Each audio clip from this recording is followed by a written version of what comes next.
दोस्तों नमस्कार। कल के कार्यक्रम में मैंने आपको बताया था कि आज राहुल गांधी मध्य प्रदेश में होंगे।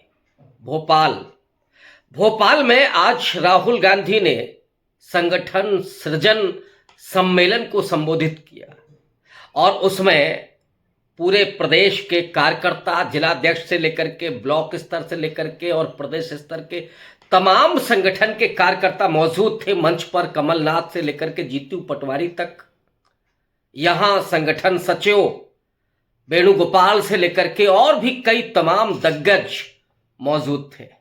लेकिन ऑब्वियस है कि सबकी निगाहें राहुल गांधी पर थी। राहुल गांधी अपने संगठन को क्या मैसेज देने आ रहे हैं और वर्तमान समय में जो नरेंद्र मोदी और देश की स्थिति है उसके बारे में राहुल गांधी क्या मैसेज देंगे, इसको सुनने के लिए और राहुल गांधी को देखने के लिए पूरे देश की निगाहें लगी हुई थी। आज राहुल गांधी ने जो बोला बेहद बेहद महत्वपूर्ण, अपने संगठन पर भी जो उन्होंने आज एक तरह से उसकी खबर ली, उस पर तो मैं कल वीडियो में चर्चा करूंगा, कल सुबह के वीडियो में। लेकिन अभी सिर्फ बात करूंगा राहुल गांधी द्वारा नरेंद्र मोदी पर किए गए हमले के बारे में। दरअसल आज राहुल गांधी ने मोदी जी को अब लुत्फ लेते हुए कह दिया कि एक ट्रंप का फोन आ गया और ट्रंप ने पूछ लिया कि मोदी जी कैसे हैं, क्या कर रहे हैं, और फिर ट्रंप ने कह दिया नरेंद्र कर दीजिए सरेंडर, सीज फायर हो गया। दरअसल जिस ऑपरेशन सिंदूर को लेकर के भारतीय जनता पार्टी पूरे देश में एक चुनावी माहौल बनाना चाहती थी, एक राष्ट्रवादी उन्माद पैदा करके और खास करके महिला कॉन्स्टिट्यूएंसी को संबोधित करना चाहती थी, जोड़ना चाहती थी, लेकिन इसको मुहावरे में कहते हैं कि सिर मुड़ाते ही ओले पड़े। जैसे ही ऑपरेशन सिंदूर के जरिए घर घर सिंदूर बांटने की बात शुरू हुई, महिलाओं ने विरोध करना शुरू कर दिया। और ये भारत की संस्कृति है। भारत की संस्कृति में सौभाग्य का, सुहाग का प्रतीक होता है सिंदूर, और सिंदूर देने का अधिकार सिर्फ और सिर्फ स्त्री के पति को होता है। लेकिन यहां तो मोदी ही सिंदूर बांटने के लिए, भारतीय जनता पार्टी के तमाम उस तरह के धाकड़ जैसे नेता, लफंगे, आरएसएस जैसे लोग, वो सिंदूर बांटने के लिए तैयार थे। लिहाजा महिलाओं के विरोध को देखते हुए सरेंडर कर दिया मोदी ने और ये ऐलान कर दिया कि साहब इस तरह का तो हमारा कोई प्लान ही नहीं था, कोई इवेंट ही नहीं था। और वो प्लान चौपट हो गया जब मोदी जी चले गए बंगाल, और बंगाल में ममता बनर्जी पर जो हमला उन्होंने किया और उसका जवाब जो मिला, ममता दीदी ने तो कह दिया कि पहले डिबिया लेकर के पहुंच जाइए अपनी पत्नी के पास, पहले उनको दीजिए। और यहां से जिस राजनीति को नरेंद्र मोदी सोच रहे थे कि हम इसके जरिए फिर से एक उन्माद पैदा करेंगे और कांग्रेस को और विपक्ष को बैकफुट पर ले जाएंगे, ये पड़ गया दाव उल्टा। लेकिन असल में आज राहुल गांधी ने इसकी चर्चा न करके चर्चा की ट्रंप के सामने की। ये जो सीज फायर हुआ, वो सीज फायर कैसे हुआ, क्यों हुआ? जब भारतीय सेना पाकिस्तान के अंदर 300 किलोमीटर तक घुस चुकी थी, और ये मेरा बयान नहीं है, बयान सीडीएस का है, चौहान साहब का। उन्होंने कहा कि जिस समय ये सीज फायर हुआ उस रात हम पाकिस्तान में 300 किलोमीटर अंदर पहुंच चुके थे। ये जरूर है कि हमारे कुछ फाइटर जो जेट थे वो हताहत हुए, उनका नुकसान हुआ, कितने हुए ये अलग बात है। लेकिन नरेंद्र मोदी ने ट्रंप के एक फोन कॉल पर घुटने टेक दिए। आज राहुल गांधी ने चुटकी लेते हुए बोला कि नरेंद्र ने कर दिया सरेंडर, नरेंद्र ने कर दिया सरेंडर। अब राहुल गांधी के इस वाक्य के मायने क्या है? ये महज जुमला नहीं है और मैं असली विश्लेषण इसी बात का करने जा रहा हूं। क्या इसे सिर्फ जुमला समझा जाए? क्या इसे सिर्फ एक लतीफा मान करके, एक तुकबंदी मान करके इसको छोड़ दिया जाए कि राहुल गांधी ने कह दिया कि नरेंद्र ने कर दिया सरेंडर? नहीं, दरअसल राहुल गांधी ने अब उस जमीन की ऊष्मा को पकड़ लिया है, उसके तासीर को पकड़ लिया है। नरेंद्र मोदी की जो छवि आज देश की जनमानस में बनी है और उस जनमानस में जो चेतना संपन्न है, हालांकि ये बात वहां नहीं पहुंची है कि एक पानी लगाता हुआ खेत में किसान हो या पसीना पहुंचता हुआ रिक्शा वाला हो, उसको नहीं पता, वो नहीं समझ पा रहा है। उसे तो जो विज्ञापन में दिखता है, जो सड़कों पर, हाईवे पर लगे हुए जो विज्ञापन है, उसमें टेलीविजन पर जो दिखता है, उसी को समझता है। लेकिन इस देश का जो 20-25%, कम से कम 20-25% जो मिडिल क्लास है, जो पढ़ा लिखा तबका है, जो मोदी मोदी के ढोल पीटता था और जो सोचता है देश के बारे में नए ढंग से, देश को आगे बढ़ाने के बारे में सोचता है, उसने जब इस बात को महसूस किया कि नरेंद्र मोदी असल में जो 56 इंच की छाती की बात करते हैं वो दमखम है नहीं। नरेंद्र मोदी ने, चाहे वो चाइना हो, चाहे अमेरिका हो, इन देशों के सामने हथियार डाल दिए। और जिस रूस के सामने, रूस और यूक्रेन युद्ध के समय यह प्रचार किया गया था कि साहब मोदी जी ने तो वार रुकवा दी, लेकिन असल में रूस के सामने भी उनकी हिम्मत नहीं। और आज इस देश में अब तक के इतिहास का सबसे कमजोर प्रधानमंत्री नरेंद्र मोदी साबित हुए। 70 में 80 साल के इतिहास में कभी ऐसा नहीं हुआ कि देश पाकिस्तान के सामने इतना अलग थलग पड़ गया हो।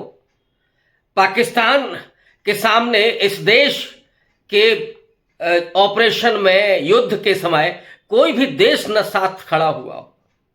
केवल 2 छोटे छोटे देश, इजराइल को आप एक पावरफुल देश कह सकते हैं, लेकिन अफगानिस्तान का तालिबान सरकार की औकात क्या है?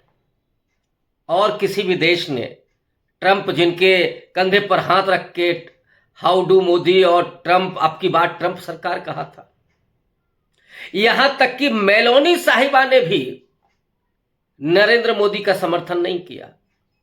जिन मेलोनी को लेकर के भक्त मंडली ढोल ताशे नगाड़े बजाती है और गुदगुदाती है, वो मेलोनी भी नहीं खड़ी हुई।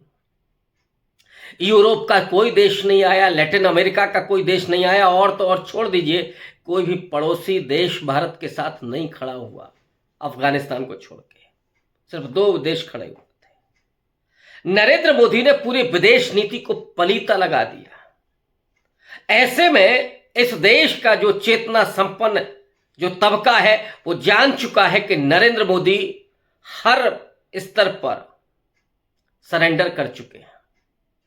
ट्रंप के सामने तो हिम्मत नहीं, जिनपिंग के सामने वो हाथ बांध करके खड़े हुए थे।